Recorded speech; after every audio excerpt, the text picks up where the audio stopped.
It seemed like Tony Bennett was the kindest person in music. He worked with a lot of famous people, such Frank Sinatra and Lady Gaga.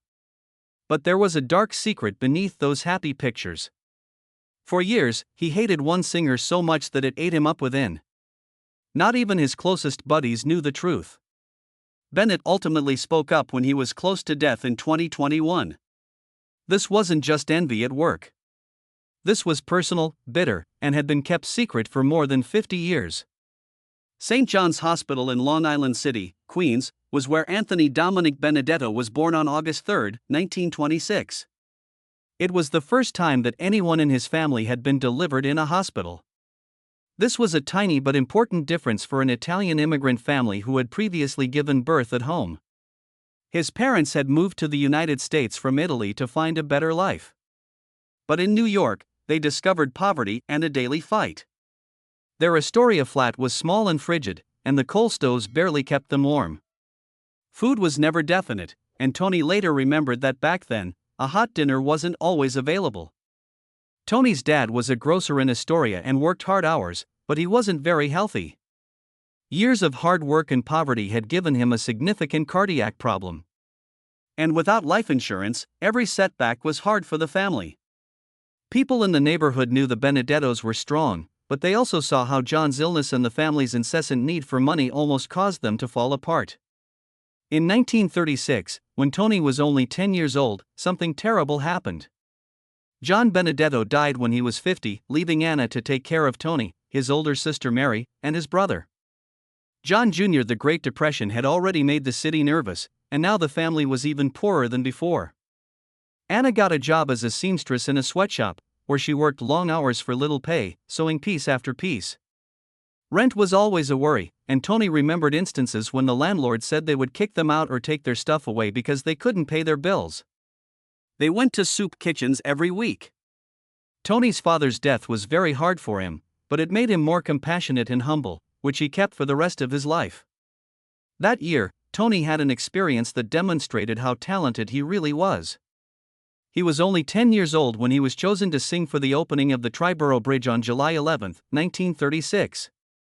The bridge, which cost $60 million and connected 3 boroughs of New York, was one of the city's greatest accomplishments. A little child stood on a big stage and sang in front of an audience that included Mayor Fiorello LaGuardia. The mayor even gave him a pat on the head later. Tony would always remember that moment as proof that his voice could take him beyond the problems of his daily life. At 13, he had to work to help his family.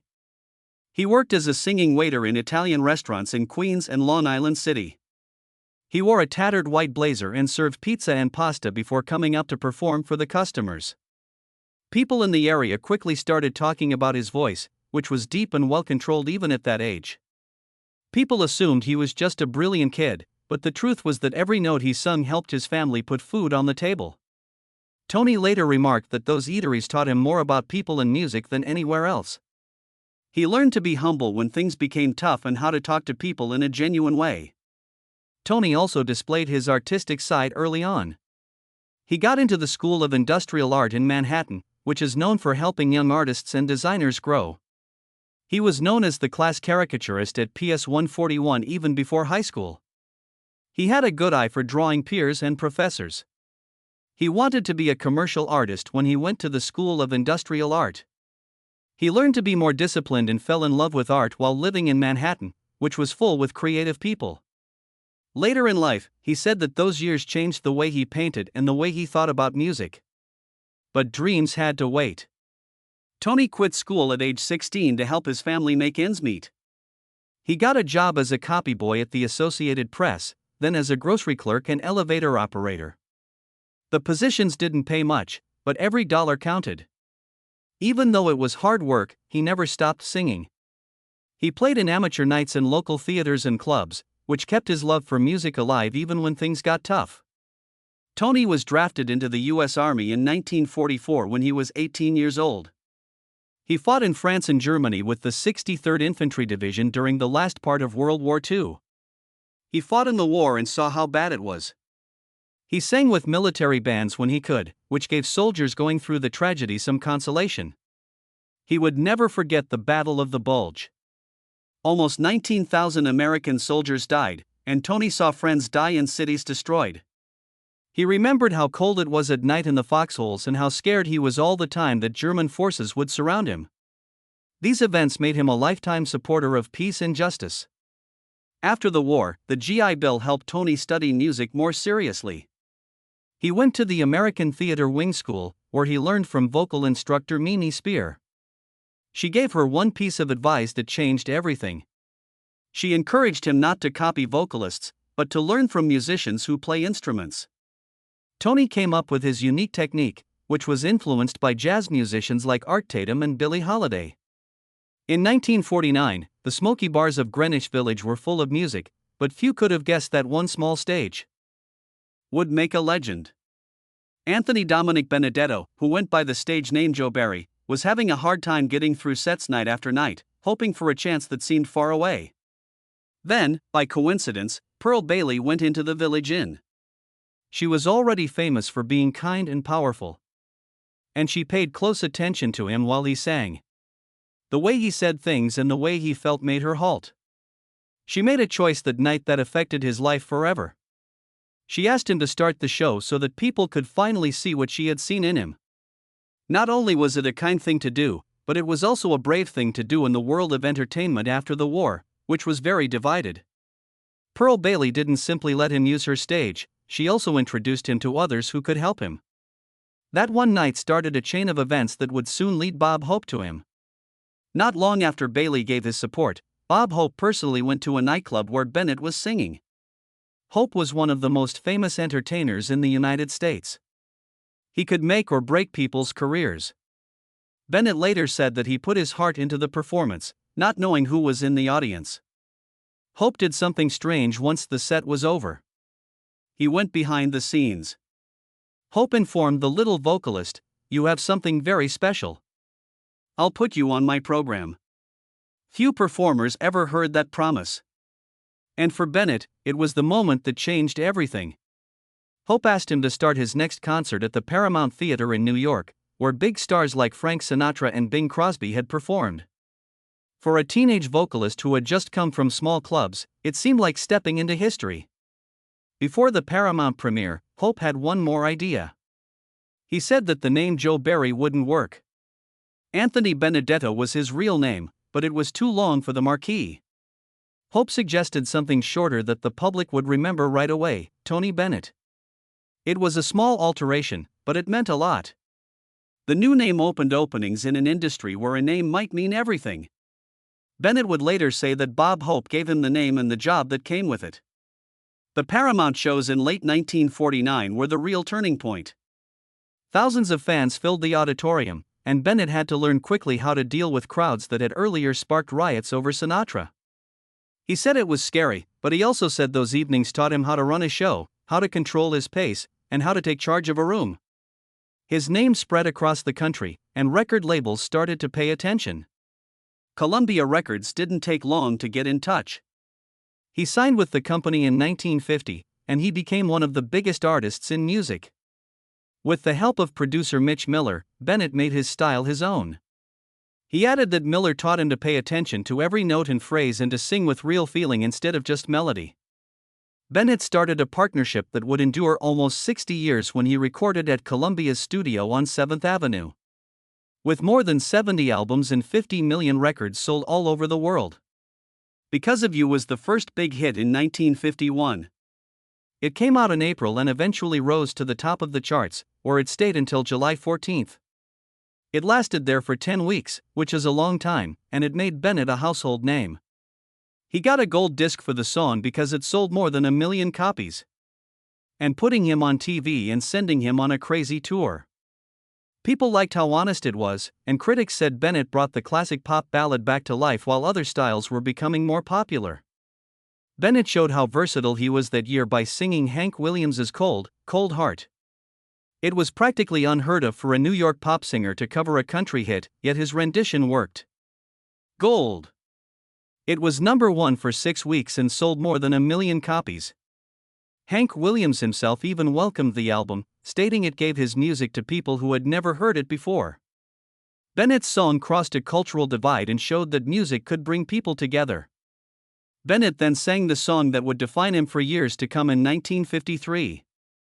On October 24, Rags to Riches stormed to the top of the charts and stayed there for 8 weeks. The song's lyrics of victory and hope fit the mood of America after the war, and people saw it as an anthem for the American ideal. The song sold over 2 million copies, and years later it would be used in movies like Goodfellas and The Godfather, which made it a part of popular culture. Bennett himself remarked that fans asked for it the most, even decades after. By 1965, Bennett had 24 singles in the top 40, which was an amazing number that few others could match. He stayed at the top of the charts year after year with songs like Stranger in Paradise, Blue Velvet, and Just in Time. Bennett's When Joanna Loved Me still made it onto the charts in 1964, even though the Beatles were the most popular band in the US. He said that he loved singing songs that people remembered, which was enough to keep him on top. Tony Bennett's collaboration with jazz greats was truly innovative. He left behind the safe, polished pop sound that had made him famous when he started recording with Count Basie in the middle of the 1950s.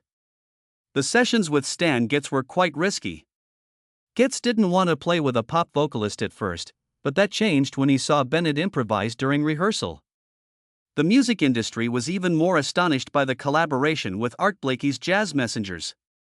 A lot of people thought that Blakey's hard bop technique and Bennett's silky voice would never work together, but they made some of the most original jazz voices of the time. Bobby Hackett, one of the best cornet players ever, remarked that Bennett was the only pop vocalist who could swing like an instrument instead of just singing over the band. These initiatives weren't merely tests. They were a radical change, one that put his business success at risk for the sake of art. He put out an album called The Beat of My Heart in 1957. Columbia Records told him not to do it, but he did it anyway to get away from the pop music industry. Art Blakey, Chico Hamilton, and Joe Jones were all famous jazz drummers that played on the song. Each of them brought their own sound. The recordings were recorded live with very little overdubs, which captured the real spirit of jazz. At first, detractors said it was too experimental. Sales were low, with only 50,000 copies sold in the first year. But it had a much bigger impact than the data showed. On one track, Lullaby of Broadway, the band was spread out all over the place, which was nearly unheard of at the time. Frank Sinatra later praised the album and said it taught him how to swing. Bennett and Count Basie recorded Basie Swings just a year later, in 1958. Bennett is singing.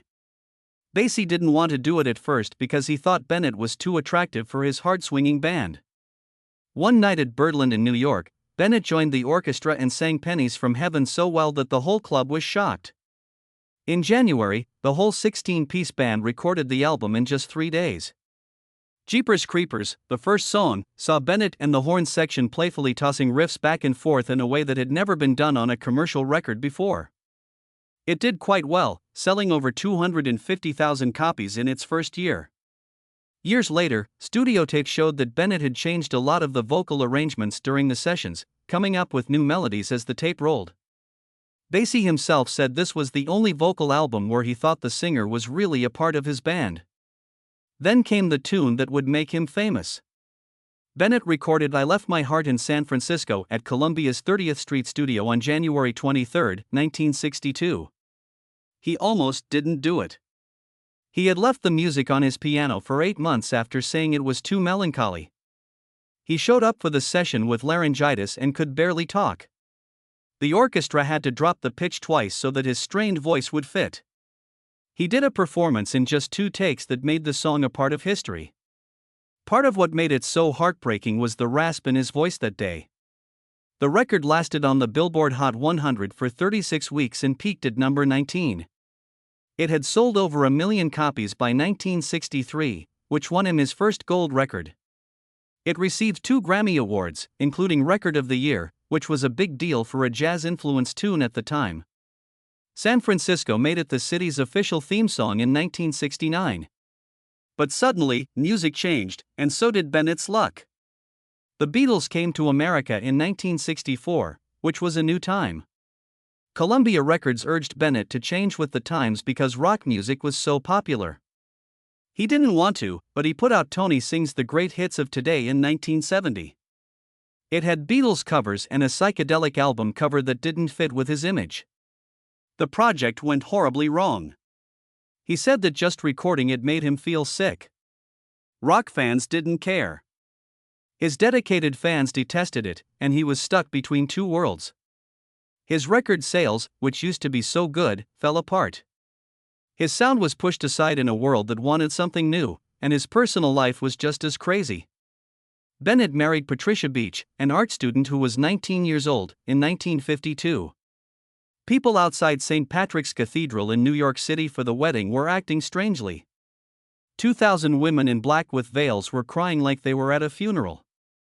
There were two sons after that. Danny in 1954 and Day in 1955. But Patricia felt alone because Bennett was always on tour. And by 1965, after 13 years of marriage, they were no longer together. In 1969, Patricia filed for divorce, saying that her husband had been cheating on her with actress Sandra Grant since 4 years before. This made the situation worse. Bennett married Sandra in December 1971, just after the divorce was final. His fans were surprised by how quickly he changed, and his image as a clean-cut crooner was never the same again. Things became worse when he departed Columbia Records in 1972 after a fight. He said no to their requests for more rock covers, which ended a 20-year association. He only put out 2 albums for MGM's Verve subsidiary before starting his own label, Improv, in 1975. He made 5 albums, some of which were with Bill Evans, but the label went out of business by 1977 since it couldn't get enough sales and ran out of money. Bennett didn't have a recording deal for the first time. His money fell apart. When Improv fell apart, he had a lot of debt, and the way he and Sandra lived in Los Angeles was way too expensive for his diminishing salary to handle. In 1977, the IRS was threatening to take his house because he owed a lot of money in taxes. That year, his mother Anna died on Thanksgiving night when he was getting ready to play at the Fairmont Hotel in San Francisco. He was quite sad over the loss, and cocaine helped him forget about it. Sandra later said that his drug habit almost killed him. He was a shadow of himself by the end of the 1970s. Doing little performances in Las Vegas simply to get by. Bennett came very near to death in 1979. He was so deep in debt, grieving, and addicted that he overdosed on cocaine while taking a bath. Sandra found him in the tub, passed out, and the water was spilling.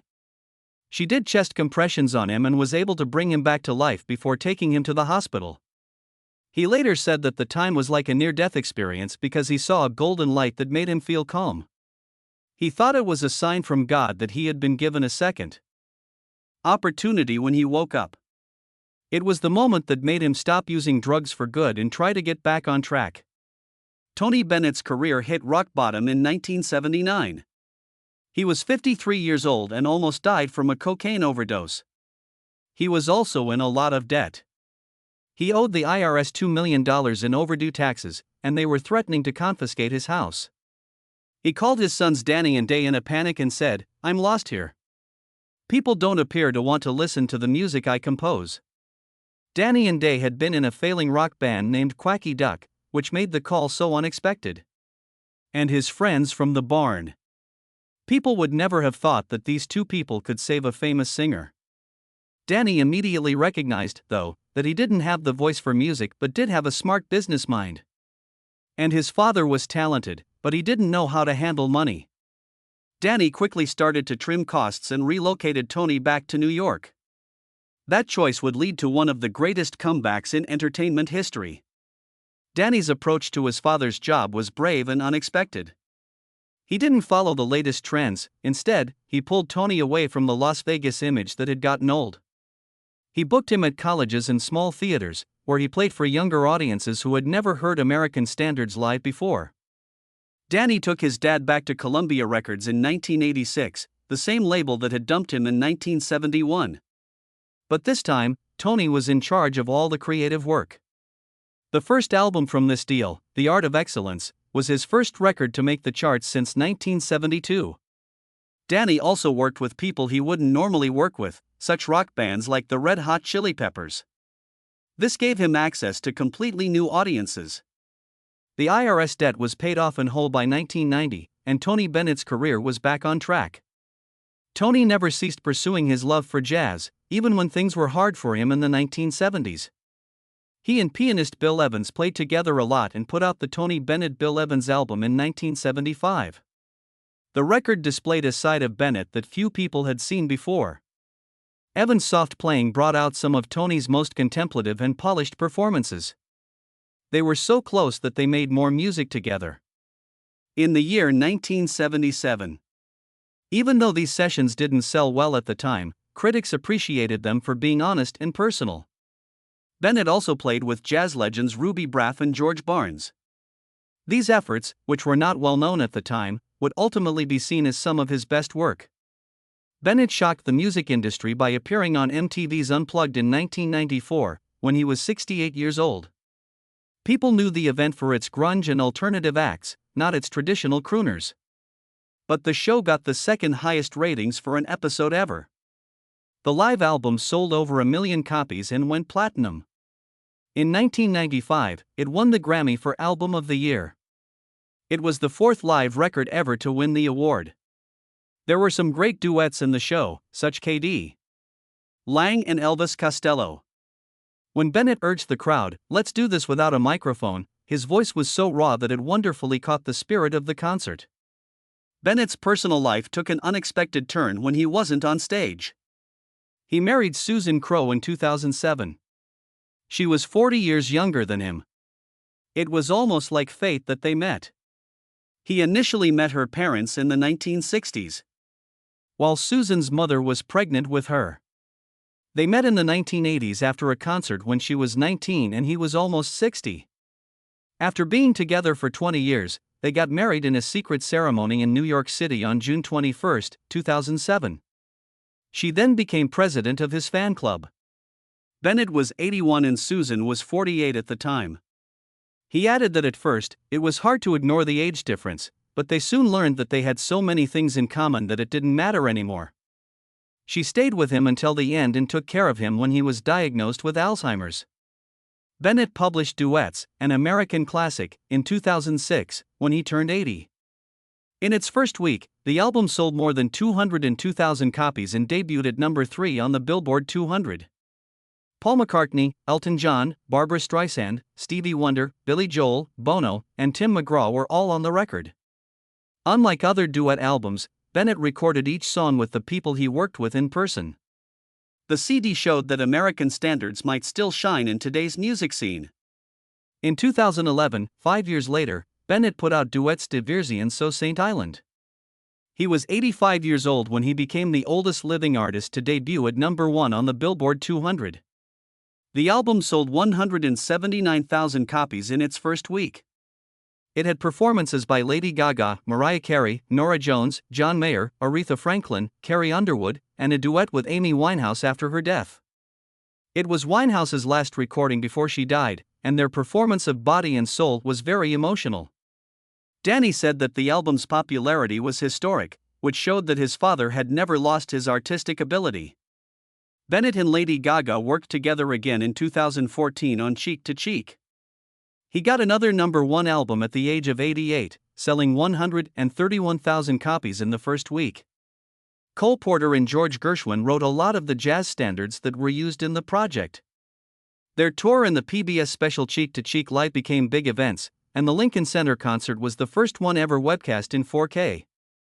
The album earned 2 number 1 songs on the Jazz Digital Songs list, which proved that jazz was still relevant in the modern world. Throughout his career, Bennett won 20 Grammy Awards, including the Lifetime Achievement Award in 2001. He was the only musician to earn Grammys over a period of 50 years, starting with I Left My Heart in San Francisco in 1962 and ending with his last Grammy in 2022 at the age of 95. He won 4 Love for Sale, his second album with Lady Gaga, which won Best Traditional Pop Vocal Album. After he turned 60, he won most of his Grammys, which went against what many in the industry thought about aging. Tony and Susan started the Frank Sinatra School of the Arts in Astoria, Queens, in 1999. Tony grew up there. In 2001, the school launched with 250 students. In 2009, it moved to a permanent structure. It had world-class facilities, like a 750-seat concert hall, dance and art studios, and it always had outstanding graduation rates. Bennett thought that arts education could alter young people's lives, and the school became a symbol of that. People found out in 2021 that Bennett had been diagnosed with Alzheimer's in 2016. His family had kept the news to themselves for 5 years. Even though he was sick, he kept playing 90-minute concerts perfectly, which amazed his physicians. His neurologist said that Bennett had problems recognizing things, but his musical memory was still very good. Lady Gaga subsequently said that he had always hated how Martin Scorsese showed Italians in his movies, even if Scorsese used his music in classics like Goodfellas. At 95 years old, Bennett put out his last album, Love for Sale, the same year. It was a tribute to Cole Porter, and it made him the oldest person ever to put out an album of new songs. The record came in at number 8 on the Billboard 200, and the 59 years between that album and his first top 10 record in 1962 set a new record. Lady Gaga cried during the sessions as she saw her sick friend sing strong songs. Tony Bennett died quietly in Manhattan on July 21, 2023, at the age of 96. Only 2 weeks before his 97th birthday. He put out more than 70 albums, sold more than 50 million records, and received 19 Grammys, most of which were later in life. His family recalled him as a man who always enjoyed singing, from when he worked as a singing waiter in Queens to his last concerts in 2021. The Alzheimer's Association called him a champion for the cause, saying that even in his last years, his voice and heart still inspired people.